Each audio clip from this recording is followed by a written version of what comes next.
फैज़ महल गुज़िरियल वक़्त जे हिक अहिड़े दास्तान जो नालो आहे जंहिंजी सुहिणी बीहक ऐं हुस्नो जमाल ख़ैरपुर जे मीरनि जे शानदार माज़ीअ जूं केतिरियूं ई कहाणियूं ॿुधाए थो। ख़ैरपुर शहर में वाक़िअ फैज़ महल ख़ैरपुर शहर जे टालपुर हुक्मराननि जो हिकु अज़ीम यादगार आहे, जंहिंजो मिसाल असांजी पूरी सिंध में किथे बि नथो मिले। फैज़ महल जंहिंजा संवारियल सजायल ऊचा कुंगरा अॾावत जे फ़न जो अहिड़ो लाज़वाल अक्सो आहे जेको कंहिं अजूबे खां घटि नाहे। ही महल ख़ैरपुर शहर जी सुञाणप ऐं उहा तारीख़ आहे जेका सिंध जा ईंदड़ नस्ल पढ़ंदा रहंदा। हिन महल जी हिक हिक सिर ख़ैरपुर जे मीरनि जी सक़ाफ़ती, सियासी, मज़हबी ऐं समाजी सरगर्मियुनि जी ऐनी गवाह आहे। चवंदा आहिनि त इल्मियत, क़ाबिलियत ऐं सलाहियत उहे शयूं आहिनि जिन खे सही तरीक़े सां इस्तेमालु करे वॾियूं कामयाबियूं माणे सघजनि थियूं। मीर फैज़ मोहम्मद ख़ान टालपुर पहिरियों बि ख़ैरपुर जो उहो हुक्मरान हुयो जंहिं पंहिंजी सलाहियत खे कतब आणींदे अहिड़ो हसीन ऐं रंगीन महल अॾाए वरितो। हिकु बादशाह, सियासतदान, जंगजू, सिपाही, छह सवार ऐं बाग़बान मीर फैज़ मोहम्मद ख़ान टालपुर उहा शख़्सियत हुई जंहिंखे फ़नोने लतीफ़ा सां बेहद लॻाउ हुयो। संदसि इन शौक़ जो हिकु लाज़वाल अक्स ही ख़ूबसूरत ऐं शाहकार महल आहे जेको पंहिंजे मोहींदड़ हुस्न जे करे ख़ैरपुर जे मीरनि जी तारीख़ी विरसे जो हिकु नादर नमूनो आहे। मीर फैज़ मोहम्मद ख़ान 1894 ईस्वीअ खां 1909 ईस्वीअ ताईं ख़ैरपुर रियासत जो हुक्मरान हुयो, जंहिं पंहिंजे 15 साला दौर में ही महल ठारायो हुयो। इन मुनासिबत सां हिन महल जो नालो बि फैज़ महल रखियो वियो। फैज़ महल खे लखी महल बि सॾियो वेंदो आहे, उन करे जो हिकु रिवायत मूजिबि उन वक़्तु हिन ते 1 लख रुपया ख़र्च आयो हुयो। हिन जो टियों नालो ताज महल बि आहे, पर हिन सुहिणे महल खे सभु माण्हू फैज़ महल ई कोठिन था। असां हिन महल खे ख्वाबनि जो महल बि चई सघूं था, इन करे जो ही महल कंहिं अजूबे खां हरगिज़ घटि नाहे। एॾी बुलंद ऐं ठाहूकी इमारत ॾिसी अकुल दंग रहिजी वञे थो ऐं सम्झ में नथो अचे त उन दौर में अहिड़ी ख़ूबसूरत इमारत कीअं ठही हूंदी। फैज़ महल 2 माड़ इमारत आहे जेका पकियुनि सिरनि मां ठाही वई आहे ऐं जॾहिं त उन जी मोहाड़ी या अॻियों हिसो हिंदुस्तान जे शहर जयपुर मां आंदल वारीअ वारे पत्थर सां सजायो वियो आहे। उन पत्थर जे करे महल जी सजावट में एॾो अरसो गुज़रण जे बावजूद बि को फ़र्क़ु या तब्दीली न आई आहे। इहो ई सबबु आहे जो चङीअ तरह ॾिसण जे बावजूद बि हिन महल जी दीवारुनि मां किथां बि का ॾार नज़र नथी अचे। जयपुर हिंदुस्तान जो हिकु ख़ूबसूरत ऐं तारीख़ी शहर आहे। हिन शहर जा तारीख़ी क़िला ऐं महल ॾिसण वटा आहिनि। फैज़ महल जी अॾावत जो नमूनो बि जयपुर जे महलातनि खां वरितल आहे ऐं उन्हनि सां ई घणे हद ताईं मुशाबियत रखे थो। जयपुर में मौजूदु महलात बि ॻाढ़े रंग जा आहिनि ऐं ही महल पिणु ॻाढ़े रंग जो आहे।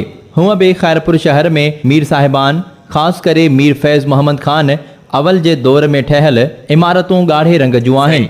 ख़ैरपुर शहर में मौजूदु ॻाढ़ो बंगलो, बालीअ जो बंगलो, ज़िलई अदालत जूं आफ़ीसूं ऐं ॿियूं केतिरियूं ई ठाहूकियूं इमारतूं जयपुर ऐं सिंधी अॾावत जे फ़न जो हिकु सुहिणो संगम आहिनि। जेतोणीकि टालपुरनि जे दौर में इमारतुनि जी दीवारुनि ते नक्श निगार ऐं गुल ॿूटा कढण जो रवाजु आम हुयो, पर फैज़ महल जे ॿाहिरिन ऐं अंदरिन दीवारुनि ते जेकी जियोमेट्रिकल लाइनियूं कढियूं वयूं आहिनि ऐं कलर मैचिंग जो कमु कमाल कारीगरीअ सां कयो वियो आहे।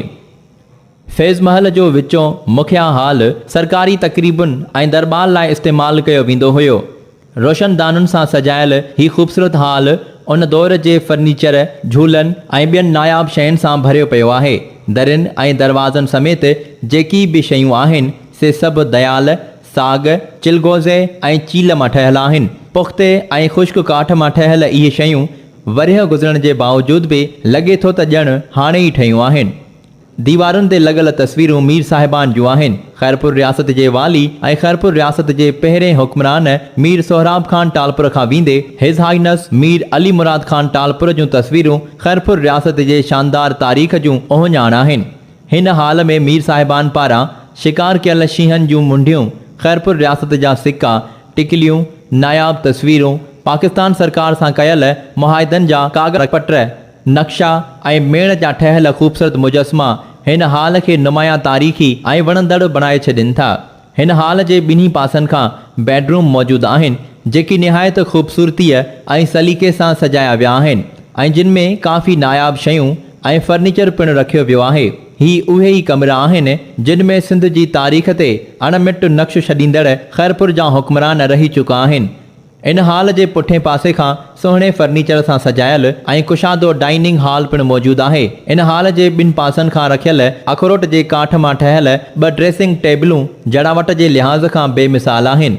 फैज़ महल में मीर अली नवाज़ नाज़बे घणो वक़्तु गुज़ारियो। पाण 1921 ईस्वीअ खां 1935 ईस्वीअ ताईं यानी 14 साल ख़ैरपुर रियासत जो हुक्मरान रहियो। इल्मी, अदबी, तालीमी ऐं समाजी कमनि जे हवाले सां संदसि दौरु ॾाढो मिसाली रहियो। पाण अहले दिल ऐं साहिबे तिर्ज़ शाइर हुयो। संदसि शाइरी सिंधी शाइरीअ जे बाब में अहम जाइ वालारे थी। हिन शानदार महल जे अॻियां मुग़ल तिर्ज़ जो हिकु बाग़ पिणु रखियो वियो आहे जेको वीहारो खन एकड़नि ते मुश्तमिल आहे। हिन बाग़ में अमलटास, टारिन ऐं खजिन जा वण हिन महल जे माहौल खे अञा बि घणो ख़ुशगवार बणाइनि था। कंहिं दौर में शाही महफ़िलुनि जो इनेकाद बि हिन बाग़ में थींदो हुयो। ख़ैरपुर जे टालपुर हुक्मराननि जे रोशन माज़ीअ जो हिकु रोशन अक्स फैज़ महल वाक़ई हिकु अजीबो ग़रीब इमारत आहे। हिन महल में अलाइजे अहिड़ी कहिड़ी कशिश आहे जो ख़ैरपुर घुमंदड़नि खे पाण ॾांहुं छिके वठंदी आहे ऐं हर माण्हू हिन महल खे ॾिसण खां सवाइ पंहिंजो ख़ैरपुर जो टूअर अणपूरो सम्झंदो आहे।